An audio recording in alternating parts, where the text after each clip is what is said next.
ಚಿತ್ರರಂಗದಲ್ಲಿ ಆಕ್ಟ್ರು ಅಂತ ನೀ ಮಾಡ್ತೀಯ ಅಂತ ಬೆನ್ ತಟ್ಟಿದ್ದು ಸುಧಾಕಾಂತ್ ಬನ್ನಂಜೆ ಅವರು. ಅದಕ್ಕೆ ಆ ಋಣ ನಮಗೆ ಬೇಕು, ನಿಮ್ಗೆ ತೀರ್ಸ್ಬೇಕು ಅಂತ ಹೆಡ್ ಮಾಸ್ಟರ್ ಮಾಡಿ ಕೂರಿಸಿದ್ದೀವಿ. ಸಿ ಕೈ ಚಂದ್ರು ಸರ್ ಗೀತಮ್ಮ ಸಿಕ್ಕಿಲ್ಲ ನಮಗೆ, ಅಂದರೆ ಆ ಥರದ್ದು ನನಗೆ ಇದಾಗಿಲ್ಲ. ಬಟ್ ನೆಕ್ಸ್ಟ್ ನನಗೆ ಆಸೆ ಇದೆ ಅವ್ರನ್ನ ವರ್ಕ್ ಮಾಡೋಕ್ಕೆ. ಇವತ್ತು ಅತಿ ನನ್ನನ್ನು ಕರ್ನಾಟಕದಲ್ಲಿ ತುತ್ತೂರಿ ಮಂಜ ಅಂತ ಪರಿಚಯ ಮಾಡಿಸಿ ನನಗೊಂದು ರೆಕಗ್ನೈಸ್ ಸಿಗಂಗೆ ಮಾಡಿದ್ದೆ ನಮ್ಮ ಚಂದ್ರು ಸರು, ಗೀತಮ್ಮ. ಈಗಲೂ ನೆನಪಿದೆ, ಹಳೆ ಮೈಸೂರು ರೋಡ್ ಆಫೀಸು, ಗೀತಮ್ಮ ಅವತ್ತು ಕರೆದು ನನ್ನನ್ನು ಇಂಟರ್ವ್ಯೂ ಮಾಡಿ ಈ ಥರ ಇದೆ ಸೀರಿಯಲ್ಲು, ಎಂಡಾಗ ಥರ ಇದೆ ಅಂತ ಹೆದರಿಸಿ ಸೆಲೆಕ್ಷನ್ ಮಾಡಿ ಆಮೇಲೆ 1000 ಎಪಿಸೋಡ್ ದಾಟಿಸಿರೋ ಅಂತ ಪಾರ್ವತಿ ಪರಮೇಶ್ವರ ಅಂತ ಅತ್ಯುತ್ತಮ ಕಾಮಿಡಿ ಸೀರಿಯಲ್ಗೆ ನನ್ನನ್ನು ಒಳ್ಳೆ ಪಾತ್ರಕ್ಕೆ ಆಯ್ಕೆ ಮಾಡಿದ್ರಿ. ಧನ್ಯವಾದಗಳು. ನಿಮ್ಮಿಬ್ಬರು ನಾವು ಗಂಡ ಹೆಂಡತಿ ಮಕ್ಕಳು ಎಲ್ಲ ಲೈಫ್ ಲಾಂಗ್ ನೆನೆಸ್ಕೊತೀವಿ. ಈಗ ಪಾಠಶಾಲೆಗೆ ಬರೋಣ. ನಂದು ಚಿಕ್ಕ ಪರಿಚಯ ಹೇಳ್ತೀನಿ. ಯಾಕಂದರೆ ಸಿನಿಮಾಗಳು ತಿಂಗಳ ಮಾಡಲ್ಲ, ಯಾವಾಗಲೂ ಈ ಥರ ಪ್ರೋಗ್ರಾಮ್ ಮಾಡಲ್ಲ. ನಿಮಗೂ ಗೊತ್ತು ಕಾಂಪಿಟೇಷನ್ಸ್ಗಳು. ನಾನು ಚಂದ್ರು ಸರ್ ಹತ್ರ ಸೇರೋಕ್ಕೆ ಮುಂಚೆ ರವಿಚಂದ್ರನ್ ಅವ್ರ ಹತ್ರ ಮಂಜಿನಾನಿಗೆ ಅಸಿಸ್ಟೆಂಟ್ ಡೈರೆಕ್ಟರ್ ಆಗಿದ್ದೆ. ಅಶೋಕ್ ಕಶ್ಯಪ್ ಅವ್ರ ಹತ್ರ ಅಸಿಸ್ಟೆಂಟ್ ಡೈರೆಕ್ಟರ್ ಆಗಿದ್ದೆ. ಅನಂತ್ ಪಿ ರಾಜು ಅವ್ರ ಹತ್ರ ಅಸಿಸ್ಟೆಂಟ್ ಡೈರೆಕ್ಟರ್ ಆಗಿದ್ದೆ. ಸಾಧಾರಣ ಎಲ್ಲ ದೊಡ್ಡವ್ರ ಹತ್ರನೂ ಅಸಿಸ್ಟೆಂಟ್ ಡೈರೆಕ್ಟ್ರಾಗಿ ವರ್ಕ್ ಮಾಡಿದೆ. ಅವಾಗೆಲ್ಲ ಅವರೆಲ್ಲ ಹೇಳ್ಕೊಟ್ಟಿದ್ದು ಆನೆಸ್ಟಾಗಿ ವರ್ಕ್ ಅಂತ. ಹಾಗಾಗಿ ನಾವು ಸ್ವಲ್ಪ ನಿರ್ದೇಶನ ಮಾಡೋದೆಲ್ಲ ಸ್ವಲ್ಪ ಲೇಟ್ ಆಗಿರ್ಬೋದು. ಬಟ್ ಇವಾಗಲೂ ತುಂಬ ಹಸಿವಿದೆ. ಇದ್ರ ಬಗ್ಗೆನೂ ನೀವೆಲ್ಲ ಏನು ಒಪಿನಿಯನ್ ಕೊಡ್ತೀರೋ ಅದನ್ನು ತಿದ್ಕೊಂಡು ಮತ್ತೆ ಮುಂದುವರಿತೀನಿ. ಈ ಪ್ರಯತ್ನ ಪಾಠಶಾಲಾ ಅಂತ ಬಂದರೆ ಇದನ್ನು ನಾನು ನನ್ನ ವೈಫು ಒಂದಿನ ಕೂತ್ಕೊಂಡು, ಕರೋನಾ ಆದ ತಕ್ಷಣ ನಂದಿದ್ದು 3ನೇ ಸಿನಿಮಾ. ಮೊದಲನೇ ಸಿನಿಮಾ ಏನೋ ಟೆಕ್ನಿಕಲ್ ಅಂದರೆ ಟೆಕ್ನಿಷಿಯನ್ ಅಲ್ಲ, ಟೆಕ್ನಿಕಲಿ ಕೆಲವೊಂದು ಏನೂ ಇಲ್ಲದೆ, ಅದ್ರ ಕ್ಯಾಮ್ರಾಮನ್ ಇಲ್ಲೇ ಇದ್ದಾರೆ ಹಳ್ಳಿ ಕಟ್ಟಿ, ಏನೂ ಇಲ್ಲದೆ ಅಂದರೆ ಒಂದು ಪಂಚೆ ಆ ಥರದ್ದೆಲ್ಲ ಇಟ್ಕೊಂಡು ಒಂದು ಗ್ಯಾಪಲ್ಲಿ ಒಂದು ಸಿನಿಮಾ ಅಂತ ಒಂದು ಮಾಡಿದ್ವಿ. ಅದು ರಿಲೀಸ್ ಆಯಿತು ಅಪರ್ಣದಲ್ಲಿ. ಅದು ಈಗ ಪಬ್ಲಿಕ್ ಇದೆ, ಅದು ಮೂವೀಸಲ್ಲಿ ಬರುತ್ತೆ. ಅದಾದ ತಕ್ಷಣ ಓಮಿನಿ ಅಂತ ಒಂದು ಸ್ಟಾರ್ಟ್ ಮಾಡ್ತೀನಿ. ಒಂಚೂರು ಸ್ಟ್ಯಾಂಡರ್ಡ್ ಆಗಿ ಸಾಂಗ್ ಎಲ್ಲ ಮಾಡೋಣ ಅಂದ್ಬಿಟ್ಟು ತುಂಬ ಹಾರ್ಡ್ ವರ್ಕ್ ಮಾಡ್ತೀವಿ. ಕರೋನಾ ಇಂದ ಸ್ವಲ್ಪ ಅದು ಡ್ರಾಬ್ಯಾಕ್ ಆಗಿ ನಮ್ಮ ಕನಸು ಅಲ್ಲಿಗೆ ಸ್ವಲ್ಪ ಮೊಟಕು ಕಳಿಸ್ತು. ಬಟ್ ರಿಲೀಸ್ ಆಗುತ್ತೆ, ಅದು ಗೊತ್ತಿಲ್ಲ. ಈಗ ಪಾಠಶಾಲಾ ಅಂತ ಒಂದು ನಮ್ಮ ಕನಸಿತ್ತು. ನಮ್ಮ ತೀರ್ಥಹಳ್ಳಿ ಸೊಗಡು, ನಾವು ಹುಟ್ಟು ಬಂದಿರೋ ರೀತಿ, ಆಮೇಲೆ 80s 90s ಅಲ್ಲಿ ಮಕ್ಕಳು ಮತ್ತು ಯಾರು ನಮ್ಮ ಶಿಕ್ಷಕರ ಮಧ್ಯೆ ಇದ್ದಿದ್ದು ಬಾಂಧವ್ಯ. ಅಂದರೆ ನಾವು ಯಾವ ಥರ ಥಿಂಕ್ ಮಾಡ್ತೀವಿ ಅಂದರೆ 80s 90s ನಾವು ಮಕ್ಕಳು ಎಷ್ಟೇ ಹೊಡೆದ್ರು ಮಾರನೇ ದಿನ ಅದೇ ಭಯ ಭಕ್ತಿಯಿಂದ ಗುರುಗಳ ಹತ್ರ ಹೋಗ್ತಿದ್ವಿ. ಮನ್ಸಲ್ಲಿ ಏನೂ ಇಟ್ಕೊತಾ ಇರಲಿಲ್ಲ, ಯಾವ ಸೇಡು ಇರ್ತಿರ್ಲಿಲ್ಲ, ಆ ಥರ ಇರ್ತಿದ್ವಿ. ಆಮೇಲೆ ಅವ್ರ ಮನೆಗೆ ಹಾಲು ತಗೊಂಡೋಗಿ ಕೊಡೋದಾಗ್ಲಿ, ಅವ್ರ ಕೆಲಸ ಹೊತ್ತದಾಗ್ಲಿ, HMಗಳು ನಮ್ಮನ್ನ ಕರೆಸಿ ಬೆನ್ನು ತುಳಿ ಅನ್ನೋರು, ಆ ತುಳಿಯೋ ಹೊತ್ತಿಗೆ ಹಿಂದಿನ ದಿನ ಹೊಡೆದಿದ್ದೆ ಅನ್ಸ್ಕೊಂಡು ತುಳಿತಿದ್ವಿ. ಸೊ ಈ ಥರ ಎಲ್ಲ ತುಂಬ ಇತ್ತು. ಅದನ್ನ ತೆರೆ ಮೇಲೆ ತರಕ್ಕೆ ಈಗ ನಾವು ಆ ಕಂಟೆಂಟ್ನ ಯಾರು ಪ್ರೊಡ್ಯೂಸರ್ಗೆ ಹೇಳೋಣ ಅಂದರೆ ಅದು ಅಷ್ಟು ಬೇಗ ಅವರಿಗೆ ಕನೆಕ್ಟ್ ಆಗ್ತಾ ಇರಲಿಲ್ಲ. ಸೊ ಈ ವಿಚಾರ ಇಟ್ಕೊಂಡು ನಾನು ನನ್ನ ವೈಫು ಕೂತ್ಕೊಂಡು ಯಾಕೆ ನಾವೇ ಮಾಡಬಾರ್ದು, ಯಾಕೆ ತೀರ್ಥಹಳ್ಳಿ ಕಲಾವಿದರನ್ನೇ ಸ್ವಲ್ಪ ನಾನು ಇದನ್ನೆಲ್ಲ ನೋಡಿದ್ದೆ. ನಾನು ಚಂದ್ರು ಸಾರು, ಗೀತಮ್ಮ ಎಲ್ಲ ಹೊಸೊಬ್ರನ್ನ ಕರೆದು ಅವ್ರಿಗೆ ಎನ್ಕರೇಜ್ ಮಾಡಿ ಹೊಸ ಆರ್ಟಿಸ್ಟ್ನೇ ಇವತ್ತು ಸೀನಿಯರ್ ಆರ್ಟಿಸ್ಟ್ ಎಷ್ಟೋ ಆ ಫೈನಲ್ ಕಟ್ ಪ್ರೊಡಕ್ಷನ್, ಅವ್ರ ಪ್ರೊಡಕ್ಷನಿಂದ ಎಷ್ಟೋ ಜನ ಬಂದಿದ್ದಾರೆ, ಅದ್ರಲ್ಲಿ ನಾನು ಒಬ್ಬ. ಕರೆಕ್ಟಾಗಿ ಎಲ್ಲ ಪಾತ್ರಗಳನ್ನ ಆಯ್ಕೆ ಮಾಡಿದ್ದಾರೆ ಅನ್ನೋದು ಕಣ್ಣಿಗೆ ನೀಟಾಗಿ ಕಾಣಿಸುತ್ತೆ. ಅಲ್ಲಿ ಬರುವ ಅಷ್ಟೂ ಪಾತ್ರಗಳು ಕೂಡ ತುಂಬ ಅದ್ಭುತವಾಗಿ ಅವರ ಕೆಲಸವನ್ನು ನಿಭಾಯಿಸಿದ್ದಾರೆ. ನೋಡಿದ ತಕ್ಷಣ ಈ ಪಾತ್ರ ಏನೋ ಒಂದು ಮಾಡುತ್ತೆ ಈ ಸಿನಿಮಾದಲ್ಲಿ. ಯಾವುದು ಅಲ್ಲಿ ಹೊಂದಂಥ ಯಾವ ಪಾತ್ರಗಳು ಬೇಕಾಬಿಟ್ಟಿಯಾಗಿ ಬಂದಂಥ ಪಾತ್ರ ಅಲ್ಲ. ಎಲ್ಲವಕ್ಕೂ ಕೂಡ, ಎಲ್ಲ ಪಾತ್ರಗಳಿಗೂ ಕೂಡ ಕಥೆಯಲ್ಲಿ ಡೆಫಿನೆಟ್ ಆಗಿ ಇರಲೇಬೇಕಾದಂಥ ಪಾತ್ರಗಳು ಅನ್ನುವಂಥ ಒಂದು ಫೀಲಿಂಗ್ ಬರುತ್ತೆ ಆ ಟೀಸರ್ ನೋಡಿದಾಗ. ಡೆಫಿನೆಟ್ ಆಗಿ ಈ ಚಿತ್ರ ಚೆನ್ನಾಗಿರುತ್ತೆ ಅನ್ನೋ ನಂಬಿಕೆ ನನಗಿದೆ. ಮುಂದೆ ಟ್ರೈಲರ್ ನೋಡಬೇಕು ಮತ್ತು ಚಿತ್ರವನ್ನು ನೋಡಬೇಕು, ಆ ಕುತೂಹಲ ನನ್ನಲ್ಲಿ ಹುಟ್ಕೊಂಡಿದೆ. ಅದಕ್ಕೆ ಟೀಸರ್ಗೆ ನಾನು ಭಾಳ ಖುಷಿ ಆಯ್ತು ಅದನ್ನು ನೋಡಿ. ಮಂಜು ಅವರಿಗೆ ಶುಭಾಶಯಗಳನ್ನು ಹೇಳಕ್ಕೆ ಇಷ್ಟಪಡ್ತೀನಿ. Thank you. ಕತೆ ತುಂಬಾ ಚೆನ್ನಾಗಿರುತ್ತೆ ಅಂತ ಒಂದು ಆಸಕ್ತಿ ಹುಟ್ಟಿಸೋಂಥ ವಿಷಯ, ತಿಳ್ಕೊಳ್ಳೋಂಥ ಒಂದು ನೋಡ್ಬೇಕು ಅನ್ನಿಸ್ತಂಥ ಯಾವುದೇ ಒಂದು ಸಂದರ್ಭ ಬಂದಾಗಲೂ ಕೂಡ ಅಲ್ಲಿ ತುಂಬಾ ನೆರಳು ಮತ್ತೆ ಕತ್ತಲ ಒಂದು ಕಾಟ ಇರುತ್ತೆ. ಸೊ ನಾವಂತ ಸಣ್ಣ ವಯಸ್ಸಿಂದ ಹೊಡೆದು ಒಂದು ಸಿನಿಮಾ ಅಂದ ತಕ್ಷಣ ಒಂದು ಎಂಟರ್ಟೈನ್ಮೆಂಟ್ ಇರಬೇಕು, ಒಂದು ಕುತೂಹಲ ಇರಬೇಕು, ಕಣ್ಣಿಗೆ ತಂಪಾಗಿರ್ಬೇಕು, ಕಲಾವಿದರೆಲ್ಲ ಆ ಪಾತ್ರಗಳಾಗಬೇಕು ಅನ್ನೋ ಒಂದು ಆಸಕ್ತಿಯಿಂದ ಸಿನಿಮಾಗಳಿಗೆ ಹೋಗ್ತಾ ಇದ್ದಿದ್ದು. ಸೊ ಇಲ್ಲಿ ಟೀಸರ್ ನೋಡಿದ ತಕ್ಷಣ ಆ ಉಪ್ಪಿನಕಾಯಿದ ರುಚಿ ಸಿಕ್ಕ ಹಾಗೆ, ಅಂದ್ರೆ ಇವ್ರ ಜೊತೆ ಸೇರಿ ನಾನು ಹಿಂಗೆ ಊಟ ತಿಂಡಿ ವಿಷಯದಲ್ಲಿ ಸೇರಿಸಿ ಹೇಳ್ತಿದ್ದೀನಿ. ಸೊ ಹಂಗೆ ಒಂದು ಚಪ್ಪರ್ಸಿ ಏನೋ ಇದೆ ಇದರಲ್ಲಿ ವಿಶೇಷ, ಕಣ್ಣಿಗೆ ತಂಪಾಗುವಂತ ಅದ್ಭುತವಾದ ಲೊಕೇಶನ್ನು, ತುಂಬಾ ಚೆನ್ನಾಗಿರುವಂತಹ ಛಾಯಾಗ್ರಹಣ, ಮತ್ತೆ ಕಲಾವಿದರು, ಮತ್ತೆ ಏನೋ ಅಲ್ಲಿ ನಡೀತೆ, ಏನೋ ಒಂದು ಅದ್ಭುತವಾದ ಒಂದು ಕಥೆ ಇದೆ ಇಲ್ಲಿ ಅಂತ ಆಸಕ್ತಿ ಹುಟ್ಟಿಸೋಂತ ಉಪ್ಪಿನಕಾಯಿ ರುಚಿ ಇದೆಯಲ್ಲ, ನಿಜಕ್ಕೂ ತುಂಬಾ ಚೆನ್ನಾಗಿತ್ತು. ಅದಕ್ಕೆ ತಕ್ಕ ಹಾಗೆ ಅದಕ್ಕೊಂದು ಮ್ಯೂಸಿಕ್ ಕೊಟ್ಟಿದ್ದಾರೆ. ಪ್ರತಿಯೊಂದು ಒಂದೊಂದು ಶಾರ್ಟ್ ನಾವು ನೋಡಿದಾಗ್ಲೂ ಕೂಡ ಸಿನಿಮಾ ನೋಡಲೇಬೇಕು ಅನ್ನೋ ಒಂದು ಆಸಕ್ತಿ ಹುಟ್ಟಿಸ್ತು. ಸೊ ನಾವು ಟ್ರೇಲರ್ಗೂ ಕಾಯೋದಿಲ್ಲ, ಫಸ್ಟ್ ಸಿನಿಮಾ ನೋಡಬೇಕು, ಬೇಗ ಸಿನಿಮಾ ತೋರಿಸಿ ಮಂಜು ಅಂತ ಕೇಳ್ಕೊತೀವಿ. ಸೊ ಹಾಗೆ ಎಲ್ಲರೂ ಸಿನಿಮಾನ ನೋಡಲೇಬೇಕು ಅನ್ನೋಂಥ, ಮತ್ತೆ ಒಬ್ಬರಿಂದ ಒಬ್ಬರಿಗೆ ಈ ವಿಷಯ ಹರಡಬೇಕು, ಇಂಥ ಅದ್ಭುತವಾದ ಸಿನಿಮಾ ಅನ್ನೋದು. ಹಾಗೆ ಈ ಪಾಠಶಾಲಾ ಅನ್ನೋದು ಬರೀ ಪಾಠ ಮಾತ್ರ ಅಲ್ಲ, ಇನ್ನೂ ಏನೋ ಇದೆ ಅದರಲ್ಲಿ. ಮತ್ತೆ ಅವರು ಇದರಲ್ಲಿ ಹೇಳಿರೋ ಹಾಗೆ ಓದ್ರಿ ಇಲ್ಲ ಓಡೋಗ್ರಿ ಅಂತ ಇದೆ. ಸೊ ಓಡೋಗಂತ ವ್ಯವಸ್ಥೆನೂ ಅಲ್ಲಿ ಇರುತ್ತೆ ನಮ್ಮ ಪಾಠಶಾಲೆಯಲ್ಲಿ. ಸೊ ಮಕ್ಕಳು ಓಡೋಗೋದಕ್ಕೆ ಏನೋ ಕಾರಣ ಇರ್ಬೋದು ಅನ್ನೋ ಒಂದು ವಿಷಯನೂ ಇದೆ ಅಂತ ನನ್ನ ತಲೆಗೆ ಬಂತು. ಗೊತ್ತಿಲ್ಲ ಅದೆಷ್ಟು ಸತ್ಯನೋ. ನಮ್ಮಲ್ಲಿರೋ ಒಂದು ಕಥೆಗಾರರು ಏನೇನೋ 108 ಯೋಚನೆಗಳನ್ನ ಮಾಡೋ ಥರ ತುಂಬಾ ಅದ್ಭುತವಾಗಿದೆ. ಸೊ ಟೀಸರ್ ನೋಡೇ ಇಷ್ಟು ಮಾತಾಡ್ತಾ ಇದ್ದೀನಿ ಅಂದ್ರೆ ನಾನು ಸಾಮಾನ್ಯ ಮಾತಾಡಲ್ಲ, ಬಿಕಾಸ್ ಮಾತುಗಾರರ ಪಕ್ಕದಲ್ಲಿದ್ದಾಗ. ಸೊ ಇಷ್ಟು ಮಾತಾಡ್ತೀನಿ ಅಂದಾಗ ಈ ಸಿನಿಮಾದಲ್ಲಿ ತುಂಬಾ ಅದ್ಭುತವಾದ ವಿಷಯ ಇದೆ. ಪಾಠಶಾಲೆಗೆ ಯಾರು ಬಂದಿರ್ತಾರೆ ಅಂದ್ರೆ ಪಾಕಶಾಲೆಯವರು ಬಂದಿದ್ದಾರೆ. ಒಂದು ಕಡೆ ಪಾಕಶಾಲೆ ಪ್ರವೀಣ ಪಾಠಶಾಲೆಯ ಚಿತ್ರವನ್ನು ಟೀಸರ್ ಕಾರ್ಯಕ್ರಮಕ್ಕೆ ಲೋಕಾರ್ಪಣೆ ಮಾಡ್ತಾರೆ, ಟೀಸರ್ ಲೋಕಾರ್ಪಣೆ ಮಾಡೋ ಕಾರ್ಯಕ್ರಮ ಬಂದಿದ್ದಾರೆ. ಬಹಳ ಖುಷಿ ಆಗುತ್ತೆ. ಯಾಕಂದ್ರೆ ನಾನು, ಚಂದ್ರು, ಗೀತಾರವರು ಸಿಹಿ ಕಹಿ ಮುಖೇನ HMK ಮೂರ್ತಿಯವರ ಧಾರಾವಾಹಿ ಪ್ರಪ್ರಥಮವಾಗಿ ಎಂಟ್ರಿ ಆದಂಥವ್ರು. ಕನ್ನಡ ಚಿತ್ರಗಳು ನಿಲ್ಲಬೇಕು, ಗೆಲ್ಲಬೇಕು ಮತ್ತು ಬಂಡವಾಳ ಹಾಕಬೇಕು, ವಾಪಸ್ ಬರಬೇಕು. ನಾನು ಕತೆ ನೋಡಿದೆ, ಗೀತಾ ಅವ್ರು ಹೇಳಿದಾಗೆ ತಂಪಾಗಿದೆ ದೃಶ್ಯಗಳು. ಬರೀ ಪಾಠಶಾಲೆ ಮಕ್ಕಳಿಗೆ ಸೀಮಿತವಾಗಿಲ್ಲ, ಅಲ್ಲಿ ಒಂದು ಶಾಲೆ ಅಂದಮೇಲೆ ಸುತ್ತಮುತ್ತ ಶಾಲೆ ಆಡಳಿತ ಮತ್ತೊಂದು ಮಗದೊಂದಲ್ಲಿ ತಕ್ಕಂಥದ್ದೆಲ್ಲ ಇದೆ. ಕಾಸರಗೋಡು ಕನ್ನಡ ಶಾಲೆ ಆದಮೇಲೆ ಈ ಪಾಠಶಾಲೆ ನೋಡ್ತಾ ಇದ್ದೇನೆ. ಮಂಜೂರವರೇ, all the best, good luck. ಯಾಕೆಂದರೆ ಭಾಳ ಇದು ಮಕ್ಕಳ ಚಿತ್ರಣ ಅಥವಾ ಯಾವ್ದು ಗೊತ್ತಿಲ್ಲ ನಮಗೆ. ಶಾಲಾ ಮಕ್ಕಳಿಗೆ ಸೀಮಿತವಾಗಿರ್ತಕ್ಕಂಥದ್ದು ಅಂದರೆ ಬಹುಶಃ ಕತೆ ನೋಡಿದಾಗ ಎಲ್ಲ ಪ್ರಾಯದವರು ಸಹ ನೋಡ್ತಕ್ಕಂಥದ್ದು ಮತ್ತು ಕಥೆಯಲ್ಲೂ ಕುತೂಹಲ ಕೆರಳಿಸ್ತದೆ. ಈ ಶಾಲೆ ಬಹಳ ಮುಖ್ಯ. ನನಗೆ ಚಿಕ್ಕಂದಲ್ಲಿ ಮುದ್ದು ಮೀನ ನೋಡಿದ್ದು, ಚಿನಾರಿ ಮುತ್ತ ನೋಡಿದ್ದು, ಆ ಸಿನಿಮಾಗಳು ಮಕ್ಕಳ ಸಿನಿಮಾ ಬಹುಶಃ ಮಕ್ಕಳಿಗೆ ಬಹಳ ಬೇಕು. ಗೀತಾ ಅವ್ರು ಹೇಳಿದ್ರು ಶಾಲೆಗಳು ಪ್ರೋತ್ಸಾಹ ಕೊಡಬೇಕು ಅಂತೇಳಿ. ನಮ್ಮ ಸ್ಕೂಲಲ್ಲಿ ಕರ್ಕೊಂಡು ಹೋಗಿದ್ದು ಮುದ್ದು ಮೀನ ಸಿನಿಮಾ 45 ವರ್ಷನ ನನಗೆ ಅಥವಾ ಒಂದು 45 ಕೊಳ್ಳೇಗಾಲದಲ್ಲಿ ನೋಡಿದ್ದು. ಆಮೇಲೆ ನಾವು ಪ್ರಸನ್ನ ಥಿಯೇಟರ್ ಇದ್ದಾಗ ನಮ್ಮ ಪೇರೆಂಟ್ಸ್ ಸ್ಕೂಲಿಂದ ಕರ್ಕೊಂಡು ಹೋಗಿದ್ದು.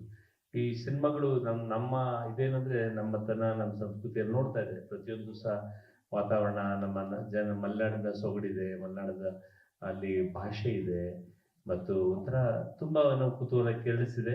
ಖಂಡಿತವಾಗ್ಲೂ ಚಿತ್ರ ಬೇಗ ಬಿಡುಗಡೆ ಆಗಲಿ, ಚಿತ್ರ ಯಶಸ್ವಿ ಕಾಣಲಿ. ಯಾಕೆಂದ್ರೆ ನಾನು ಒಬ್ಬ ಚಿತ್ರ ನಿರ್ಮಾಪಕನಾಗಿ ಟಪೋರಿ, ಶಿವಾನಿ ಈಗ 2-3 ಸಿನಿಮಾ ರೆಡಿ ರಿಲೀಸ್ ಆಗಲಿಕ್ಕೆ. ಒಂದು ಡಿಂಕು, ಇನ್ನೊಂದು ನಾಗವಲ್ಲಿ ಬಂಗ್ಲಾ, ಇನ್ನೊಂದು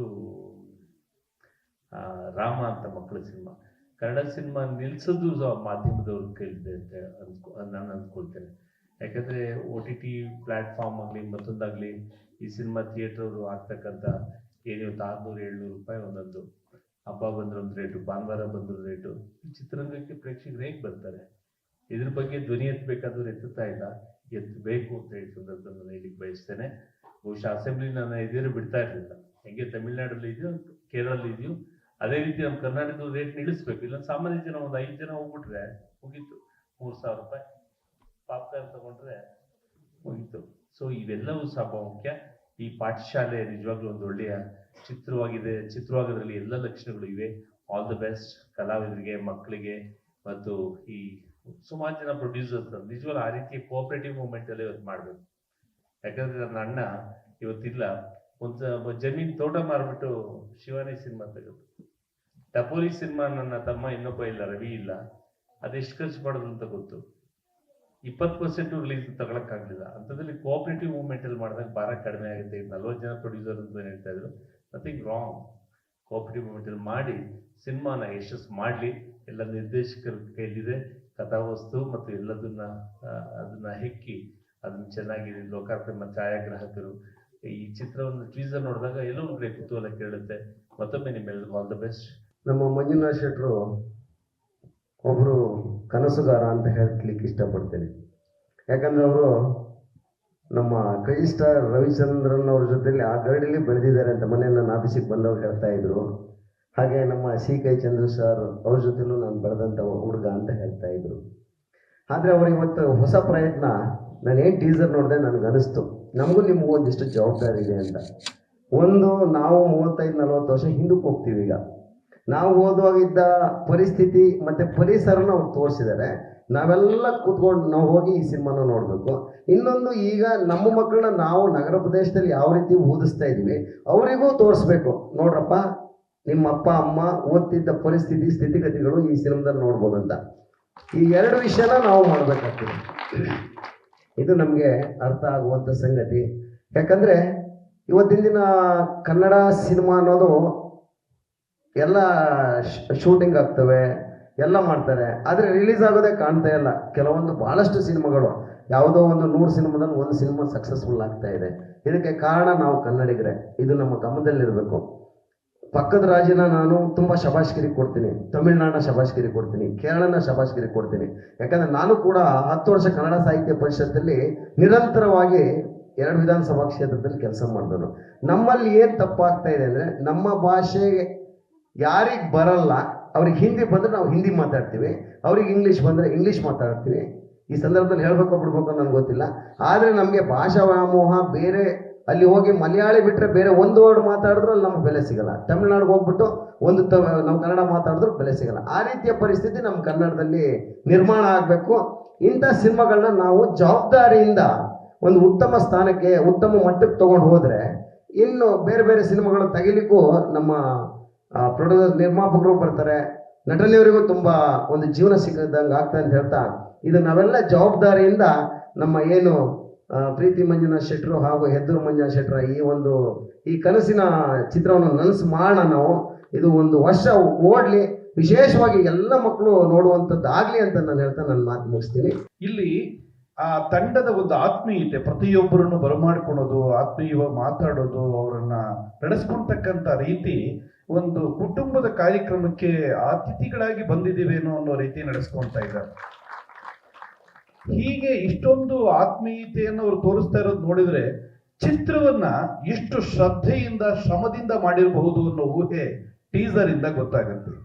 ನಾವೆಲ್ಲರೂ ಸಹಜವಾಗಿ ಪಾಠಶಾಲೆಯಿಂದಾನೇ ಬಂದಂಥವರು. ಬ್ರಿಟಿಷರು ಬರೋದಕ್ಕೆ ಮುಂಚೆ 3,72,800 ಗುರುಕುಲಗಳಿದ್ವು. ಅವೆಲ್ಲ ನಾಶವಾಗ್ತಾ ಹೋದವು. ನಂತರದಲ್ಲಿ ಅವಿನಾಭಾವ ಗ್ರಾಮ ಮತ್ತು ಶಿಷ್ಯ ಅಂದ್ರೆ ಅವರ ತಂದೆ ತಾಯಿ ಕುಟುಂಬದ ಜೊತೆ ಅವಿನಾಭಾವ ಸಂಬಂಧ ಏರ್ಪಡಿಸ್ಕೊಂಡಂಥವು ಪಾಠಶಾಲೆಗಳು. ಅಲ್ಲಿದ್ದಂಥ ಗುರುಕುಲ ಅಂತ ಪಾಠಶಾಲೆ ಇಡೀ ಹಳ್ಳಿಯ ಮೇಲೆ ತನ್ನ ಪ್ರಭಾವವನ್ನು ಬೀರ್ತಾ ಇತ್ತು. ಮಕ್ಕಳನ್ನ ಕರ್ಕೊಂಬಂದು ಪಾಠವನ್ನು ಕಲಿಸೋದ್ರ ಜೊತೆಗೆ ಆತ್ಮೀಯತೆಯನ್ನು ಬಿಂಬಿಸ್ತಾ ಇತ್ತು.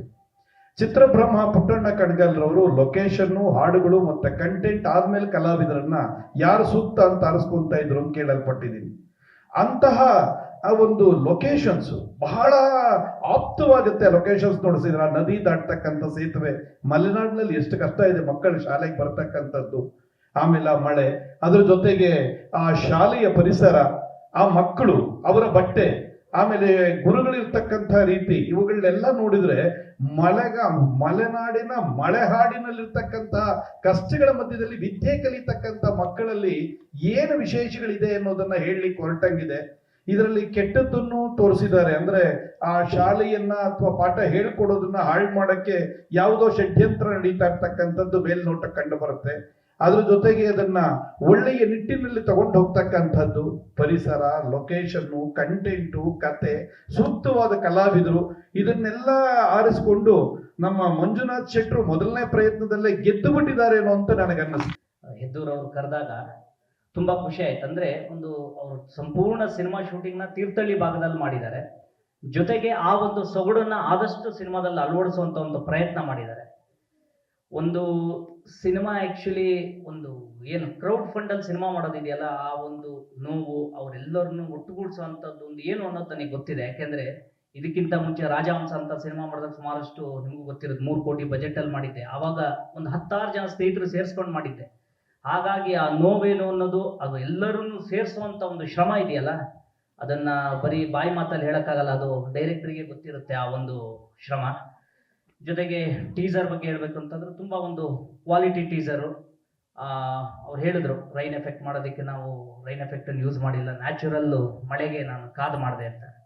ಆ ನ್ಯಾಚುರಲ್ ಮಳೆಗೆ ಕಾದು ಮಾಡೋದಿದೆಯಲ್ಲ, ಮಳೆ ಎಷ್ಟೊತ್ತಿಗೂ ಬರಲ್ಲ, ಬಂದಾಗ ಶಾರ್ಟ್ ತೆಗೆದು ಮತ್ತೆ ಎಲ್ಲೋ ಮಳೆ ಕಡಿಮೆ ಆದಾಗ ಕರೆಕ್ಟಾಗಿ ಆ ಒಂದು ದೊಡ್ಡ ಮಳೆ ಬಂದ್ರಾಗಲ್ಲ, ಇವರು ಮುಂಚೆ ಯಾವ ಸೀಲ್ ತೆಗೆದಿರ್ತಾರೆ, ಯಾವ ಶಾರ್ಟ್ ತೆಗೆದಿರ್ತಾರೆ, ಅದೇ ಕಂಟಿನ್ಯೂಟಿಯಲ್ಲಿ ಹೋಗ್ಬೇಕು. ಆ ಒಂದು ಶ್ರಮ ಏನು ಅನ್ನೋದು ಡೈರೆಕ್ಟರ್ ಖಂಡಿತವಾಗೂ ನಮಗೆ ಗೊತ್ತಾಗುತ್ತೆ. ಅವೆಲ್ಲದರ ಜೊತೆಗೆ ಒಂದು ಒಳ್ಳೆ ಸಿನಿಮಾ ಮಾಡಿದ್ರೆ ಖಂಡಿತವಾಗೂ ಗುರುತಿಸ್ತಾರೆ, ಜನ ಅದನ್ನ ಬೆಂಬಲ ನೀಡ್ತಾರೆ ಅನ್ನೋದಕ್ಕೆ ನಾನು ಈಗ ಬರ್ತಿದ್ದಂಗೆ ಕತ್ಲೆಲೇ ಇದ್ದೆ. ಚಂದ್ರು ಸರ್ ಬರ್ತಿದ್ದಾಗೇನೆ ಒಂದು ಆ ಕತ್ಲೆಲೆ ಒಂದು ವಾರ್ಮ್ ವೆಲ್ಕಮ್ ಮಾಡಿದ್ರು. ಇಲ್ಲೂ ಕೂಡ ವೇದಿಕೆಗೆ ಬರ್ತಾ ಇದ್ದಾಗೇನೆ ಇವ್ರ ಹತ್ರ ಹೇಳ್ತಾ ಇದ್ದಾರೆ ಯಾರು ನೆಲ ನರೇಂದ್ರ ಬಾಬು ಸರ್ಗೆ, ಕೆರೆಬೇಟೆ ಅಂತ ಒಂದು ಸಿನಿಮಾ ಮಾಡಿದ್ರು, ತುಂಬಾ ಚೆನ್ನಾಗಿ ಮಾಡಿದ್ರು ಅಂತ. ಅದ್ರ ಅರ್ಥ ಏನು ಅಂತ ಅಂದ್ರೆ, ಒಂದು ಒಳ್ಳೆ ಸಿನಿಮಾ ಮಾಡಿದಾಗ ಖಂಡಿತವಾಗೂ ಒಂದು ಒಳ್ಳೆ ರೆಕಗ್ನೈಸ್ ಸಿಗುತ್ತೆ. ಇವತ್ತು 100 ದಿವಸ ಓಡೋ ಸಿನಿಮಾ ಮಾಡ್ತೀವಿ ಅನ್ನೋದಕ್ಕಿಂತ ಹಾಕಿರೋ ಬಂಡವಾಳನ ಮೇಲ್ಗಡೆಗೆ ನಮ್ಮ ಶ್ರಮಕ್ಕೊಂದಿಷ್ಟು ಬಂಡವಾಳನ ವಾಪಸ್ ತೆಗೆಯೋದಿದೆಯಲ್ಲ, ಅದು ಕೂಡ ಒಂದು ದೊಡ್ಡ ಶ್ರಮ, ದೊಡ್ಡ ಸಕ್ಸಸ್ ಅಂತಾನೆ ನಾನು ಅನ್ಕೊಳ್ತೀನಿ. ಹಾಗಾಗಿ ಮಂಜುನಾಥ್ ಶೆಟ್ರಿಗೆ ಆ ಒಂದು ದೊಡ್ಡ ಸಕ್ಸಸ್ ಸಿಗ್ಲಿ ಅಂತ ನಾನು ಕೇಳ್ಕೊಳ್ತಾ, ನಾವು ಕೂಡ ಶಾಲೆಯಲ್ಲಿ ಓದೋ ಅಷ್ಟೊತ್ತಿಗೆ, ನಂದು ಕೂಡ ಅದೇ ತಾಲೂಕು ಆಗಿರೋದ್ರಿಂದ ನಾವು ಓದಿದ ಸರ್ಕಾರಿ ಶಾಲೆನೇ. ನಮ್ಮ ಮಾಸ್ಟ್ರು ಯಾವಾಗಲೂ ಹೇಳೋರು, ನಂದು ಅಕ್ಷರ ಅಷ್ಟು ಚೆನ್ನಾಗಿರ್ತಿರಲಿಲ್ಲ, ಬರೆಯೋಂಥದ್ದು ಕನ್ನಡ ಅಷ್ಟು ದುಂಡುಗಿರ್ತಿರಲಿಲ್ಲ. ಅವಾಗ ಒಂದು ಮಾತು ಹೇಳೋರು, ಏನೋ ನಿಂದು ಅಂತ, ಹಿಂಗೆ ಪುಸ್ತಕ ನೋಡಿ, ಮಮ ಲಿಖಿತಂ ಮಮ ಓದಲು ಅಸಾಧ್ಯಂ, ಮಮ ಪುತ್ರ ಲಿಖಿತಂ ಬ್ರಹ್ಮನಿಗೆ ಓದಲು ಅಸಾಧ್ಯಂ ಅಂತ ಹೇಳಿ ರಪ್ಪು ನೋಡಿರೋರು. ಅದು ನೆನಪಾಯ್ತು ನನಗೀಗ.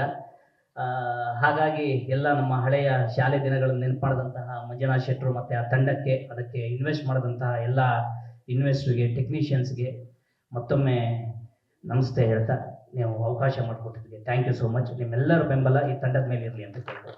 ಆ ಪ್ರಕೃತಿಯ ಸೊಗಡೆ ಆಗಿ ಒಂದು ಸಾಹಸವನ್ನು ತಂದು ಕೊಡ್ತಾರೆ. ಬಹುಶಃ ಆ ಸಾಹಸವನ್ನ ಮಂಜುನಾಥ್ ಶೆಟ್ಟಿ ದಂಪತಿಗಳು ಮಾಡಿದ್ದಾರೆ. ಮತ್ತೆ ಸಿಹಿ ಕಹಿ ಚಂದ್ರು ಸರ್ ಅವರ ಗರಡಿಯಲ್ಲಿ ಬೆಳೆದಾಗ ಸಿಹಿ ಮತ್ತು ಕಹಿ ಎರಡರ ಮಿಶ್ರಣವನ್ನು ಅವರು ಸರಿಯಾಗಿ ಅವ್ರಿಗೆ ಕಲಿಸಿದ್ದಾರೆ. ಹಾಗಾಗಿ ಆ ಸಾಹಸದಲ್ಲಿ ಅವರು ಯಶಸ್ಸನ್ನು ಕಾಣ್ತಾರೆ. ಇನ್ನೊಂದು ಸರ್ಕಾರಿ ಶಾಲೆ, ಓದು ಇಲ್ಲ ಓಡೋಗು ಅಂತ. ಬಹುಶಃ ಸರ್ಕಾರಿ ಶಾಲೆಯಲ್ಲಿ ಯಾರು ಓದಿದ್ದಾರೆ ಅವರು ಯಶಸ್ಸು ಕಂಡಿದ್ದಾರೆ, ಓಡೋದವರು ಇವತ್ತು ಅತ್ಯಂತ ಪ್ರಭಾವಿ ಯಶಸ್ಸನ್ನು ಕಂಡವರು ಪ್ರಪಂಚದ ಎಲ್ಲ ಕಡೆ ಇದ್ದಾರೆ. ಹಾಗಾಗಿ ಆ ಮಲೆನಾಡಿನ ಆ ಸೊಗಡೆ ಏನಿದೆ, ಬಹುಶಃ ಆ ಮಳೆ ಇರ್ಬೋದು, ಅಲ್ಲಿಯ ಭಾಷೆ ಇರ್ಬೋದು, ಅವರಿಗೆ ವಿಶೇಷವಾದ ಅಭಿನಂದನೆ. ಯಾಕಂದ್ರೆ ಅಲ್ಲಿನ ಸ್ಥಳೀಯ ಪ್ರತಿಭೆಗಳ ಬಹಳಷ್ಟು ಪ್ರತಿಭೆಗಳನ್ನ ಕನ್ನಡ ಕಲಾ ಸಮಾಜಕ್ಕೆ ಪರಿಚಯ ಮಾಡ್ತಾರೆ. ಅದು ಬಹಳ ದೊಡ್ಡತನ. ಹಿರಿಯರ ಮಾರ್ಗದರ್ಶನದಲ್ಲಿ ಅವ್ರು ಹೇಗೆ ಬೆಳೆದಿದ್ದಾರೋ ಹಾಗೆ ಇನ್ನೊಂದಷ್ಟು ಹೊಸ ಪ್ರತಿಭೆಗಳನ್ನ ಈ ತೆರೆಯ ಮೇಲೆ ತರ್ತಕ್ಕಂಥ ಪ್ರಯತ್ನಕ್ಕೆ ಅವರಿಗೆ ವಿಶೇಷವಾದ ಅಭಿನಂದನೆಗಳನ್ನು ತಿಳಿಸ್ತೇನೆ. ಸರ್ಕಾರಿ ಶಾಲೆ, ಆ ಸರ್ಕಾರಿ ಶಾಲೆ ನಮ್ಮನ್ನು ಎಷ್ಟು ಗಟ್ಟಿಗೊಳಿಸ್ತದೆ, ಜೀವನದ ಸಾಧನೆಗೆ ಹೇಗೆ ಅದು ಮೈಲಿಗಲ್ಲನ್ನ ಹಾಕೊಡ್ತಾರೆ ಅನ್ನೋದು ಇವತ್ತಿನ ಮಕ್ಕಳಿಗೆ, ಇವತ್ತಿನ ಯುವ ಜನತೆಗೆ ಅದು ಪರಿಚಯ ಆಗಬೇಕು. ಆ ನಿಟ್ಟಿನಲ್ಲಿ ಅವರ ಈ ಚಿತ್ರತಂಡ ಯಶಸ್ವಿಯಾಗಿದೆ.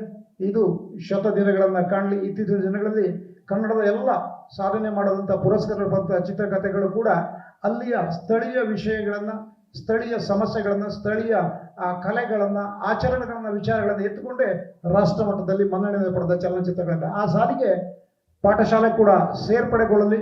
ಈ ಚಲನಚಿತ್ರ ರಾಜ್ಯಾದ್ಯಂತ ಯಶಸ್ವಿಯಾಗಿ ವಿಸ್ತಾರಗೊಳ್ಳಲಿ. ಒಂದೇ ಒಂದು ಕಿರು ಮನವಿ ಅಂದರೆ, ಬಹುಶಃ ತೀರ್ಥಹಳ್ಳಿ ಅಂದಾಗ ನಮಗೆ ಜ್ಞಾಪಕ ಬರ್ತಕ್ಕಂಥದ್ದು ರಾಷ್ಟ್ರಕವಿ ಕುವೆಂಪು ಅವರ ಹೆಸರು. ಆ ರಾಷ್ಟ್ರಕವಿಗಳನ್ನು ಕೂಡ ಚಲನಚಿತ್ರ ಪರದೆ ಮೇಲೆ ತೋರಿಸುವ ಒಂದು ಪ್ರಯತ್ನ ಬರಲಿ ಚಲನಚಿತ್ರ ನಡುವೆ ಅಂತ ಮನವಿಯೊಂದಿಗೆ ನಿಮಗೆ ಯಶಸ್ಸನ್ನೇ ಆಗಲಿ. ಈ ಕನ್ನಡ ಕಲಾ ಸಾಮ್ರಾಜ್ಯಕ್ಕೆ ತಮ್ಮ ಕೊಡುಗೆ ನಿರಂತರವಾಗಲಿ. ಬೆಳೆಯಿರಿ, ಇನ್ನೊಬ್ಬರನ್ನ ಬೆಳೆಸಿ, ಭಗವಂತ ನಿಮಗೆ ಆಶೀರ್ವದಿಸಲಿ ಅಂತ ಶುಭ ಹಾರೈಸಿದೆ. ನಮಗೆ ತುಂಬಾ ಸಮಯದಲ್ಲಿ ಅನಿಸ್ತಾ ಇತ್ತು, ಎಲ್ಲೋ ಒಂದ್ ಕಡೆ ನಮ್ಮ ಮಲೆನಾಡಿನ ಮಾತುಗಳು ಅಥವಾ ನಮ್ಮ ಮಲೆನಾಡಿನ ಭಾಷೆಗಳು ಇಡೀ ದೇಶಾದ್ಯಂತ ಪ್ರಚಾರ ಆಗಬೇಕು ಅಂತ ಅನಿಸ್ತಾ ಇತ್ತು. ಅದೇ ಸಮಯಕ್ಕೆ ನಮ್ಮ ಅದೃಷ್ಟನೇನ ನಮ್ಮ ಮಂಜು ಎದ್ದವರವರು, ನಮ್ಮ ಸ್ನೇಹಿತರ ತಂಡ, ಪ್ರದೀಪ್ ಸರ್, ರವೀಶ್ ಸರ್, ನಮ್ಮ ರವಿ ಶೆಟ್ಟಿ, ಭಾಸ್ಕರಣ್ಣ, ಕುಮಾರ್ ಸರ್, ಅಂಬಿಕು, ಚಿಂತುಕುಮಾರ್ ಇವರೆಲ್ಲ ಒಟ್ಟಿಗೆ ಕೂತಾಗ ಸುಮ್ಮನೆ ಒಂದಿಷ್ಟು ನಮ್ಮ ಈ ಚಿತ್ರಕ್ಕೆ ಸಂಬಂಧಪಟ್ಟಂಗೆ ಒಂದು ಸ್ವಲ್ಪ ಕಥೆಗಳನ್ನ ಹೇಳ್ತಾ ಬಂದ್ರು. ನಮಗೆಲ್ಲ ಒಂದ್ ಕಡೆ ಇದು ನಮ್ಮ ಜೀವನದಲ್ಲಿ ನಡೆದಿರೋ ಅಂತ ಘಟನೆಗೆ ತುಂಬಾ ಹತ್ರದಲ್ಲಿದೆ, ನಮ್ಮ ಭಾಷೆಯಲ್ಲಿ ಏನೋ ಟಚ್ ಆಗ್ತಾ ಇದೆ ಅಂತ ಅನ್ಸಿತ್ತು. ನಮಗೆ ಗೊತ್ತಿದೆ, ನಾವು ಆಕ್ಚುಲಿ ಯಾರು ಪ್ರೊಡ್ಯೂಸರ್ ಅಲ್ಲ. ಆದ್ರೆ ಇದನ್ನ ಕತೆ ಕೇಳಿದ ತಕ್ಷಣನೇ ಯಾಕೋ ನಾವೆಲ್ಲ ಸೇರಿ ಯಾಕೆ ನಿರ್ಮಾಣಕ್ಕೆ ಸಹಕಾರ ಮಾಡಬಾರ್ದು ಅಂತ ಅನಿಸಿತ್ತು. ಹಾಗಾಗಿ ನಾವೆಲ್ಲ ಸೇರ್ಕೊಂಡು ಈ ಚಿತ್ರವನ್ನ ನಿರ್ಮಾಣ ಮಾಡ್ತಾ ಇದ್ದೀವಿ. ಮಲೆನಾಡಿಂದ ಕನಸನ್ನ ಕಟ್ಕೊಂಡು ನಿಮ್ಮಲ್ಲಿಗೆ ಬಂದಿದ್ದೀವಿ. ಖಂಡಿತ ತಾವೆಲ್ಲ ಸಹಕಾರ ಮಾಡ್ತೀರಿ ಅಂತ ಭರವಸೆ ಇದೆ. ಸುಮಾರು 80 ಮತ್ತು 90ರ ದಶಕದಲ್ಲಿ ನಮ್ಮ ಕನ್ನಡ ಶಾಲೆಯ ಮಕ್ಕಳು ಮತ್ತು ಅವರ ಜನಜೀವನ, ಶಾಲೆಯ ಜೀವನ ಹೇಗಿದೆ ಅಂತ ತೋರ್ಸೋ ಅಂತ ಒಂದು ಒಳ್ಳೆ ಫಿಲ್ಮು. ಅಲ್ಲಿ ಜನಜೀವನದ ಯಾವ ರೀತಿ ಹೊಂದಾಣಿಕೆ ಆಗ್ತಿತ್ತು, ಯಾವ ರೀತಿ ಇಂದಿನ ಜನಜೀವನ ಇತ್ತು, ಅದು ಈಗ ಹೇಗೆ ಟಚ್ ಆಗುತ್ತೆ ಅಂತ ಪ್ರತಿಯೊಂದು ತಿರುವುಗಳು ನಾವು ನಿರೀಕ್ಷೆ ಮಾಡೋಕ್ಕಾಗಲ್ಲ, ಆ ಥರ ಇದೆ. ಹಾಗೆ ನಮ್ಗೆ ತುಂಬಾ ಆಶ್ಚರ್ಯ ಆಗಿದ್ದು, ಒಂದು 40-50 ಮಕ್ಕಳನ್ನು ಒಟ್ಟಿಗೆ ಕೂರಿಸ್ಕೊಂಡು ಇವರು ಪ್ರಾಕ್ಟೀಸ್ ಕೊಡ್ತಾ ಇದ್ರು ನಮ್ಮ ಡೈರೆಕ್ಟ್ರು. ನಾವು ಫ್ರೆಂಡ್ಸ್ ತಮಾಷೆಯಾಗಿ ಮಾತಾಡ್ತಿದ್ವಿ, ಈ ತಲಾಟೆ ಹುಡುಗರ ಜೊತೆಗೆ ನಾವು ದುಡ್ಡು ಹಾಕ್ತಾ ಇದೀವಲ್ಲ ಅಂತ. ಆದ್ರೆ ನಮಗೆ ಅನ್ಸಿತ್ತು, ಫಿಲ್ಮ್ ಮುಗಿತಾ ಯಾರು ಹೊಸಬ್ರಂತ ಅನಿಸ್ತಾನೆ ಇಲ್ಲ. 70% ಹೊಸ ಕಲಾವಿದರುಗಳೇ ಇದ್ದಾರೆ. ಆದ್ರೆ ನಮ್ಗೆ ಆಶ್ಚರ್ಯ ಅಂದ್ರೆ, ಯಾರೋ ಒಬ್ಬ ಹುಡುಗೊಂದು ಒಳ್ಳೆ ಸೀನ್ ಬಂತಂದ್ರೆ ರಿಯಲ್ ಆಗಿ ಅಳ್ತಾ ಇದ್ದಾನೆ. ಅವ್ನು ಸಮಾಧಾನ ಮಾಡಿದ್ರೆ ಸುಮಾರು ಕೆಲಸ ಆಗ್ತಿತ್ತು ನಮ್ಗೆ. ಆ ತರ ಸೀನ್ಗಳು ನೀವು ಚಿತ್ರನ ಫುಲ್ ನೋಡಿ ನಿಮ್ಗೆ ಅನ್ಸುತ್ತೆ ಯಾರು ಹೊಸ ಕಲಾವಿದ್ರು ಅಂತ ಅನ್ಸೋದೇ ಇಲ್ಲ, ಆ ತರ ಇದೆ. ತುಂಬಾ ಕನ್ಸನ್ನು ಕಟ್ಕೊಂಡು ಶ್ರಮ ಪಟ್ಟು ಚಿತ್ರನ ನಿರ್ಮಾಣ ಮಾಡ್ತಾ ಇದೀವಿ. ದಯವಿಟ್ಟು ಮಾಧ್ಯಮ ಮಿತ್ರರು, ನಮ್ಮೆಲ್ಲ ಸ್ನೇಹಿತರು ನಮ್ಮ ಜೊತೆ ನಿಲ್ಲಿ ಅಂತ ಹೇಳ್ತಾ, ಕನ್ನಡವನ್ನ ಬೆಳೆಸೋಣ, ಕನ್ನಡ ಶಾಲೆಯನ್ನು ಬೆಳೆಸೋಣ ಅಂತ ಹೇಳ್ತಾ ತಮಗೆಲ್ಲ ವಂದಿಸ್ತಾ ಇದ್ದೀವಿ. ನನ್ನ ದೇವೇರು ಹೇಳುವಂತಹ ಸಿನಿಮಾಕ್ಕೆ ಅಸೋಸಿಯೇಟ್ ಡೈರೆಕ್ಟರ್ ಆಗಿ ಮಂಜು ಕೆಲಸ ಮಾಡಿದ್ರು. ಆಮೇಲೆ ನನ್ನ ಕಸ್ತೂರಿ ಚಾನೆಲ್ಗೆ ಕಂಜೂಸ್ ಕಮಂಗಿರಾಯ ಅಂತ ಒಂದು ಸೀರಿಯಲ್ ಮಾಡುವಾಗ, ನೀವಿನ್ನು ಡೈರೆಕ್ಷನ್ ಡಿಪಾರ್ಟ್ಮೆಂಟ್ ಬೇಡ, ಆಕ್ಟ್ ಮಾಡಿ ಅಂತೇಳಿ ಅವ್ರ ಹತ್ರ ಆಕ್ಟ್ ಮಾಡಿಸಿದೆ. ಒಂದು 300-400 ಎಪಿಸೋಡ್ಗಳೆಲ್ಲ ಆಯ್ತು. ಆಮೇಲೆ ನಾನು ಹೇಮಂತ್ ಅವಳು ಸೇವಂತ್ ಹೇಳುವಂತ ನನ್ನ ನಿರ್ಮಾಣದ ಸಿನಿಮಾದಲ್ಲಿ ಮಂಜುಗೊಂದು ಒಳ್ಳೆ ಪಾತ್ರ ಕೊಟ್ಟು ಆ ಪಾತ್ರದಲ್ಲಿ ಬಹಳ ಮಿಂಚಿದ್ರು. ಆಮೇಲೆ ನಮ್ಮ ಆತ್ಮೀಯರಾದಂತ CK ಚಂದ್ರು ಸರ್ ಹಾಗೂ ಗೀತಾ ಸರ್ ಅವರ ಸೀರಿಯಲ್ ಅಲ್ಲಂತೂ ಅವರ ತುತ್ತ ತುದಿಗೆ ಏರಿತ್ತು. ಬಹಳ ಪ್ರತಿಭಾವಂತ ನಟ, ಶ್ರಮಜೀವಿ, ಜೀವನದ ಸಕಲ ಕಷ್ಟಗಳನ್ನು ಅನುಭವಿಸಿ ಸಮುದ್ರ ಮತನಾಗುತ್ತಲ್ಲ, ಹಾಗೆ ಹುಟ್ಟಿದಂತ ಒಂದು ಅಮೃತ ಅಂತ ನಾನು ಮಂಜುವನ್ನು ಹೇಳಲಿಕ್ಕೆ ತುಂಬಾ ಇಷ್ಟಪಡ್ತೀನಿ. ಹಾಗೆ ಈ ಸಿನಿಮಾದಲ್ಲಿ ನನಗೆ ಹೇಳಿದ್ರು, ಸರ್ ಹೆಡ್ ಮಾಸ್ಟರ್ ಕ್ಯಾರೆಕ್ಟರ್ ನೀವೇ ಮಾಡಬೇಕು ಅಂದ್ರು. ಆಯ್ತಪ್ಪ ಮಾಡೋಣ ಅಂತ ಹೇಳಿದೆ. ಅಲ್ಲಿಗೆ ಹೋದಾಗ ನನಗೆ ಆ ಮುದ್ದು ಮಕ್ಕಳ ಅಭಿನಯ ನೋಡುವಾಗ ನನಗೆ ತಲೆದಿರುಗಿದೆ. ಎಂತ ಅದ್ಭುತ ಪ್ರತಿಭಾವಂತ ಮಕ್ಕಳು ಅವರು, ಅದ್ಭುತ ಅಂದ್ರೆ ಅದ್ಭುತ. ನನ್ನ 34 ವರ್ಷದ ಸಿನಿ ಜರ್ನಿ, ನಾನು 88ನೇ ಇಸವಿಗೆ ಹೀರೋ ಆಗಿ ಕನ್ನಡ ಸಿನಿಮಾ ರಂಗಕ್ಕೆ ಬಂದವನು. ಆ ಸಿನಿಮಾದಲ್ಲಿ ಗೀತಾ ಅವರು ಪಾತ್ರ ಮಾಡಿದರು ನನ್ನ ಸಿನಿಮಾದಲ್ಲಿ 88ನೇ ಇಸವಿ. ಅಪ್ಪು ಅದಕ್ಕೆ ಹೀಗೊಂದು ಪ್ರೇಮಕತೆ ಅಂತ ಆ ಸಿನಿಮಾ ಇದೆ.